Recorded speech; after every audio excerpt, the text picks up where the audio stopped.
Welcome friends, SSC exam preparation में आप सभी का स्वागत है। आज का हमारा टॉपिक है एवरेज। इसके पहले हम इसके 3 वीडियोस अपलोड कर चुके हैं। जिन लोगों ने वो वीडियोस नहीं देखा हो वो चैनल के प्लेलिस्ट में जाकर जरूर देखें ताकि आपको समझने में आसानी हो। हम इसके 500 से ज़्यादा क्वेश्चंस को बिल्कुल ही शॉर्ट मेथड से सॉल्व करेंगे। तो अगर आपको हमारा ये वीडियो पसंद आए तो लाइक करें, कमेंट करें एंड हमारे चैनल को सब्सक्राइब करें। तो चलिए स्टार्ट करते हैं। आज का हमारा सबसे फर्स्ट क्वेश्चन है क्वेश्चन नंबर 24, जो कि आपको एसएससी एफसीआई ग्रेड 3 2012 में पूछा गया है। ये हमारा क्वेश्चन कह रहा है, एक नाव में बैठे हुए 5 व्यक्तियों का औसत भार 38 किलोग्राम है। उसी नाव का और उसमें बैठे व्यक्तियों का औसत भार 52 किलोग्राम है। तदनुसार उस नाव का भार कितना है। ये हमारा क्वेश्चन क्या कर रहा है कि एक नाव है, उसमें 5 व्यक्ति बैठे हैं, उनका औसत भार 38 किलोग्राम है। उसी नाव का और उसमें जो व्यक्ति बैठे हुए हैं उन सारे का मिला के औसत भार 52 किलोग्राम है। तो उस नाव का अकेले का भार कितना होगा। तो इस क्वेश्चन को बनाने के लिए तो आपके 2 तरीके हैं। सबसे पहले तो आपको जो तरीके की बहुत ज्यादा ही लॉन्ग जाएगा उसमें कैलकुलेशन है। लॉन्ग तो ज्यादा नहीं जाएगा बट कैलकुलेशन उसमें बहुत है। जैसा कि फर्स्ट तरीके से बनाए जो कि आपको पता होगा तरीका, कि बोल रहा है कि एक नाव में 5 व्यक्ति बैठे, उनका औसत भार 38 है। तो सबसे पहले हम 38 गुना 5 करेंगे। उसके बाद करें उसी नाव का और उसमें बैठे व्यक्तियों का औसत भार, तो 6 गुना 52 करेंगे। फिर वो दोनों को सब्ट्रैक्ट करेंगे, फिर जो आएगा उसमें से हम, तो ये हमारा जो मेथड है काफी लॉन्ग जाएगा और कैलकुलेशन उसमें बहुत ही ज्यादा हार्ड हो जाएगा। बिकॉज मल्टीप्लीकेशन करने के लिए कैलकुलेशन कभी कभी बहुत ही ज्यादा हार्ड हो जाते हैं। थोड़े बहुत कई मिस्टेक, बहुत ही बड़ी मिस्टेक कर जाती है। तो हम इसके देखते हैं शॉर्ट मेथड। तो शॉर्ट मेथड से हम कैसे सॉल्व करेंगे। हमारा कह रहा है कि एक नाव में 5 व्यक्ति बैठे हैं, उनका औसत भार 38 किलोग्राम है। तो 5 व्यक्ति का हमने लिख दिया 5 और नीचे में 38 लिख दिया। उसके बाद बोल रहा है कि उसी नाव का और उसमें बैठे व्यक्तियों का औसत भार 52 किलोग्राम है। तो उसी नाव का और उसमें बैठे व्यक्तियों का औसत भार 52 किलोग्राम है, यानी कि 5 व्यक्ति और एक नाव, यानी कि 6 का औसत भार हमारा दे रखा है 52 किलोग्राम। तो हमसे पूछ रहा है 9 का भार कितना है। तो 6 का औसत भार 52 है, 5 व्यक्ति का हमें मालूम है। तो 9 का पूछ रहा है, यानी कि 1 का पूछ रहा है, तो 1 का हमें निकालना है। तो हम इसे कैसे निकालेंगे। इसके निकालने के हमारे क्या तरीके हैं, जो कि हम आपको पार्ट 1, पार्ट 2, पार्ट 3 में भी इसको काफी अच्छे तरीके से समझा चुके हैं। इसके क्या मेथड है कि सबसे पहले तो जो कुल औसत, जो सारे का मिला के जो औसत भार दिया उसे हम लिखेंगे। तो सारे का मिला के यानी कि 6 का औसत भार दिया है 52, तो 52। उसके बाद अगर इधर वाले जो हमारे एक पार्ट, तो हमारा फर्स्ट पार्ट है 6 52, सेकेंड पार्ट है 5 38 और एक और पार्ट। तो फर्स्ट पार्ट का 52 हम लिख दिया और सेकेंड पार्ट अगर कम है तो उसमें हम ऐड करेंगे। सेकेंड पार्ट अगर दोनों के औसत भार में 6 का औसत भार ज्यादा हो 5 के औसत भार से, तो हम माइनस प्लस करेंगे। तो 6 का औसत भार 52 है और 5 का 38 है, तो 52 प्लस 38 दे रखा और कुल 52 है। तो सबसे पहले हम इन दोनों के औसत भार का अंतर निकालेंगे। तो औसत भार का अंतर कितना हो गया, तो 14। तो 52 प्लस 14 गुना कितने के लिए अंतर हो गया 14, तो 5 के लिए। बिकॉज 6 का 52 है, 5 का 38 है, तो कितने के लिए अंतर हो गया, तो 5 के लिए। डिवाइडेड बाई कितने का हमें निकालना है, तो 1 का। इस तरह से हो गया 52 प्लस 70, यानी कि 122 किलोग्राम। Option number B. तो आपने देखा दोस्तों, इसे हमने कितनी आसानी से सॉल्व किया। आइए इसे फिर से देखते हैं। ये हमारा कह रहा था कि एक नाव में 5 व्यक्ति बैठे हैं, उनको औसत भार कितना है, तो 38 किलोग्राम। तो 5 व्यक्ति का अगर 38 किलोग्राम है तो हमने उसे लिख दिया। उसके बाद दे रखा था कि उसी नाव का और उसमें बैठे व्यक्तियों का औसत भार 52 किलोग्राम है। तो 9 और व्यक्ति मिला के कितने हो गए, तो 6 का भार 52 दिया और हमसे पूछ 9 का रहा है, यानी कि 1 का भार पूछ रहा है। तो हम इसमें क्या करेंगे, सबसे पहले 6 के औसत भार को लिख दिया 52। उसके बाद बिकॉज 6 का औसत भार 5 के औसत भार से ज्यादा था तो हमने ऐड किया। प्लस कितने से ज्यादा था, तो 14 से कितने के लिए ज्यादा था, तो 5 के लिए। तो 14 गुना 5 बटा निकालने में किसके लिए बोल रहा, तो 1। तो 52 प्लस 14 25 70, 52 प्लस 70 यानी कि 122 kilogram. Option number B. Next है हमारा क्वेश्चन नंबर 25, जो कि आपको SSC CHSL data entry operator 2011 में पूछा गया। ये हमारा क्वेश्चन कर रहा है, एक्स संख्याओं का औसत वाई है। हमारा कह रहा है कि एक्स संख्या है, उनका औसत वाई है और वाई संख्या का औसत एक्स है। तो सभी संख्याओं का कुल औसत कितना होगा। हमारा क्या दे रखा है कि एक्स संख्या का औसत वाई है, तो अगर x संख्या का एवरेज y है तो x संख्या का टोटल सम कितना हो जाएगा, तो टोटल सम हमारा हो जाता है मल्टीप्लिकेशन यानी कि x बाई, उसके बाद कह रहा है कि y संख्या का औसत x है, तो अगर y संख्या का औसत x होगा तो y संख्या के पास औसत x है, तो कुल मिला के कितने हो जाएंगे, यानी कि दोनों y संख्या का सम कितना हो जाएगा, तो y इंटू एक्स।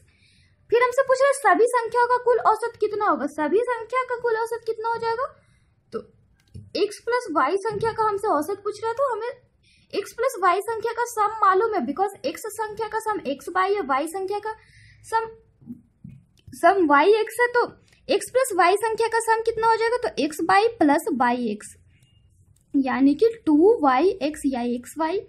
तो हमसे इसका एवरेज की अगर बात की जाए तो सम हो गया 2yx, तो एवरेज कितना हो गया, तो 2x बाई डिवाइडेड बाई कितनी संख्या है, तो x प्लस वाई यानी कि 2x by divided by x plus y, option number B. इसके बनाने के हमारे दूसरे मेथड भी है, बट बिकॉज ये मेथड हमारा ज़्यादा इजी था हमने इसे बताया।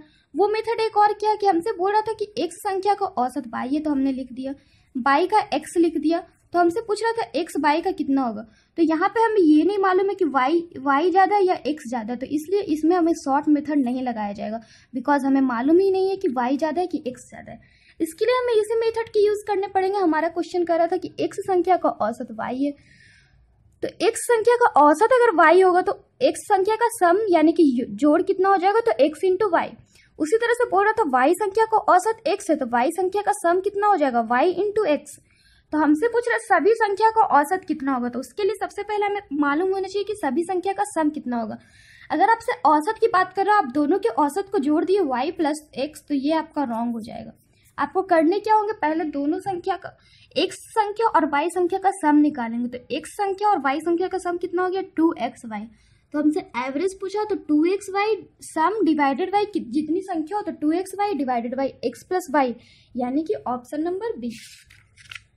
नेक्स्ट है हमारा क्वेश्चन नंबर 26, जो कि आपको SSC CHSL data entry operator 2011 में पूछा है। ये हमारा क्वेश्चन कर रहा है x संख्याओं का औसत y स्क्वायर और y संख्याओं का औसत x स्क्वायर है, तदनुसार उन सभी संख्याओं का कुल औसत कितना होगा। हमारा क्वेश्चन क्या कर रहा है कि x संख्या का औसत y स्क्वायर है, x संख्या दे रखा है, उसका औसत दे रखा है y स्क्वायर। फिर बोल रहा है कि y संख्या का औसत कितना है, तो x स्क्वायर। तो हमसे पूछ रहा है सभी संख्याओं का कुल औसत कितना होगा, तो उसके लिए सबसे पहले हम मालूम होना चाहिए कि x संख्या का सम कितना है, तो x संख्याओं का सम कितना हो गया, तो x इंटू वाई स्क्वायर। उसी तरह से y संख्या का सम कितना हो गया, y इंटू एक्स स्क्वायर। तो हमसे सभी संख्याओं का कुल औसत पूछ रहा है, तो x प्लस y संख्या का कुल औसत पूछ रहा है, तो सबसे पहले x प्लस y संख्या का सम निकालेंगे, तो x by square plus y x square.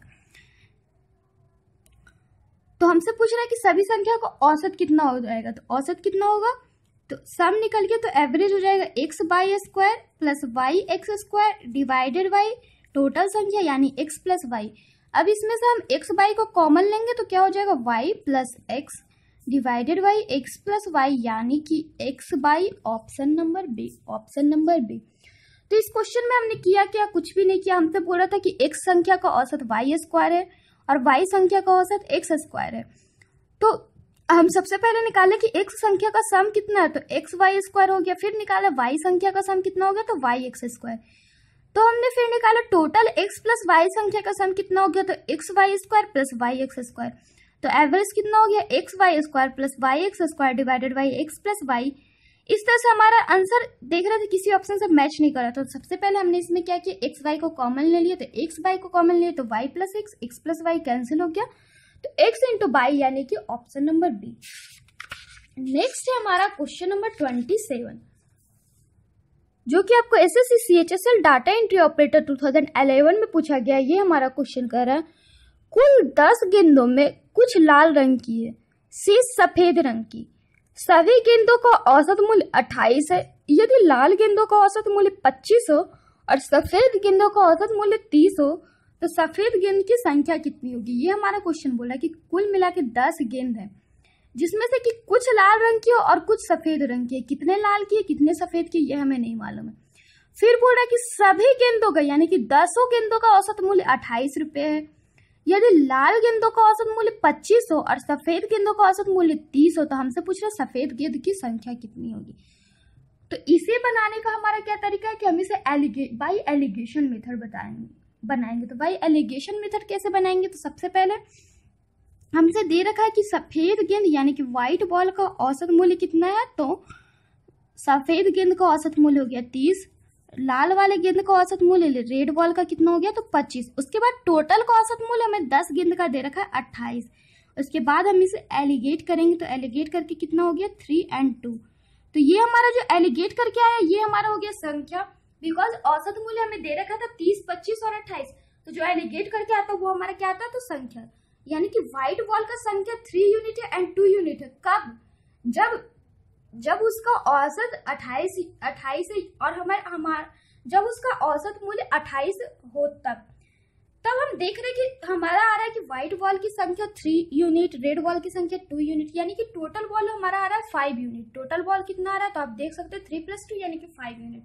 But हमारा दे रखा है कि टोटल बॉल 10 गेंद है, यानी कि 5 यूनिट बराबर हो गए किसके, तो 10 बॉल के। तो 5 यूनिट अगर 10 बॉल्स के बराबर हो गए तो सफेद गेंद की संख्या बोल रहा, तो यहाँ पे हमारा सफेद गेंद कितना है 3। तो अगर 5 यूनिट बराबर 10 बॉल्स तो 3 यूनिट बराबर कितना हो गया 10 × 3 डिवाइडेड बाई 5 बॉल्स यानी कि 6, यानी कि ऑप्शन नंबर सी। तो इस क्वेश्चन में हमने किया क्या, कुछ भी नहीं। हमसे बोल रहा था कि 10 गेंदों में कुछ लाल रंग की है, शेष सफेद रंग की, कितने किस रंग की है ये हमें नहीं मालूम थी।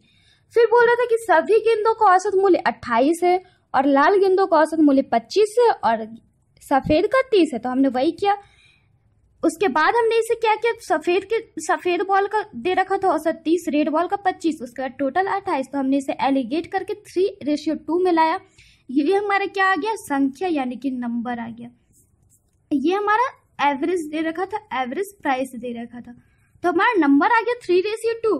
तो यहाँ पे हम देख रहे थे कि हमारा टोटल बॉल आ रहा है 5, बट हमें दे रखा है कि टोटल बॉल 10 है, यानी 5 यूनिट बराबर 10 बॉल्स, तो 3 यूनिट बराबर 10 × 3 डिवाइडेड बाई 5 बॉल्स यानी कि 6 balls, option number C. Next है हमारा क्वेश्चन नंबर 28, जो कि आपको एसएससी जीडी एग्जाम 2012 में पूछा गया। ये हमारा क्वेश्चन कर रहा है, एक आदमी 13 वस्तुएं प्रत्येक 70 रुपए दाम वाली खरीदी, 15 वस्तुएं 60 रुपए दाम वाली और 12 वस्तुएं 65 रुपए दाम वाली।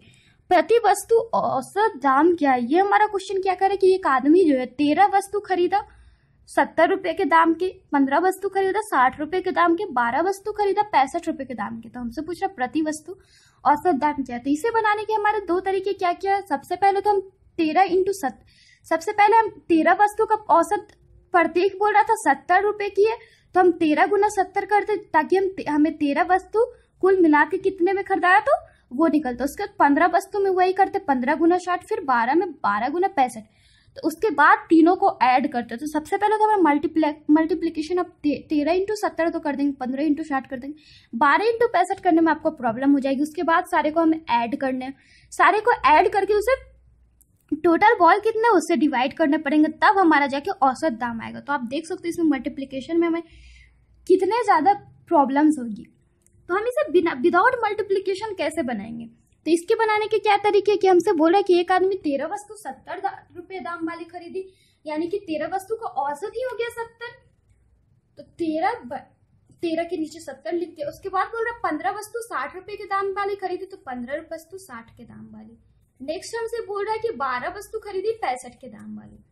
उसके बाद हमसे बोल रहा प्रति वस्तु औसत दाम कितना है, तो टोटल वस्तु हो कितने गए, तो 40। तो हमसे पूछ रहा 40 वस्तु का औसत कितना होगा।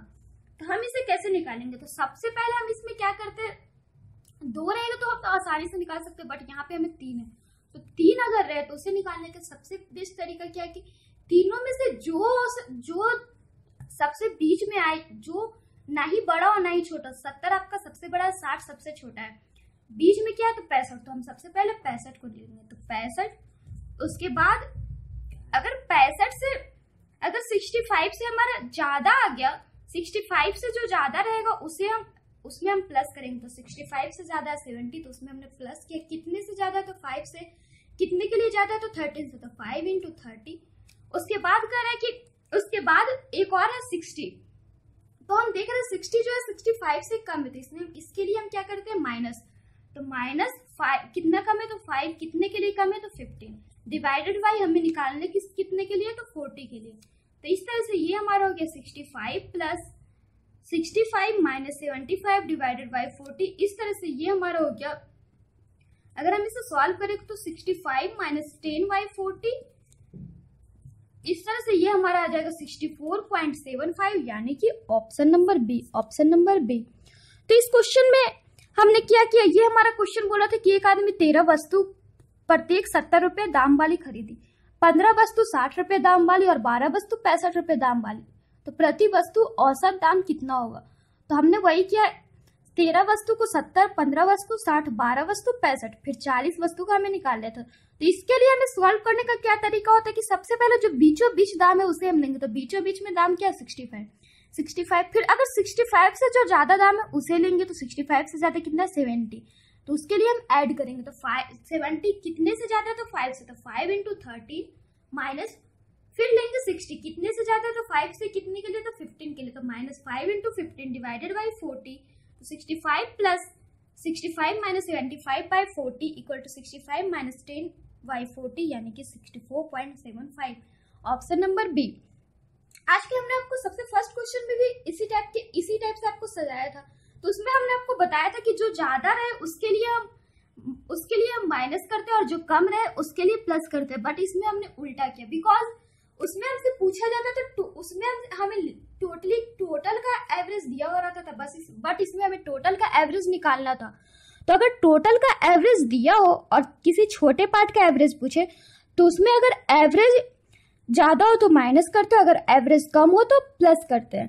बट अगर हमसे बड़ा वाला ही पूछे तो उसमें हम क्या करते हैं, अगर एवरेज ज्यादा हो तो अगर ज्यादा वाले को लेना है तो प्लस करेंगे, अगर कम वाले को लेना है तो माइनस करेंगे। तो इस तरह से हमारा आ गया 65 plus 5 into 13 minus 5 into 15 by 40, 65 plus 65 minus 75 by 40 equal to 65 minus 10 by 40, 64.75, option number B.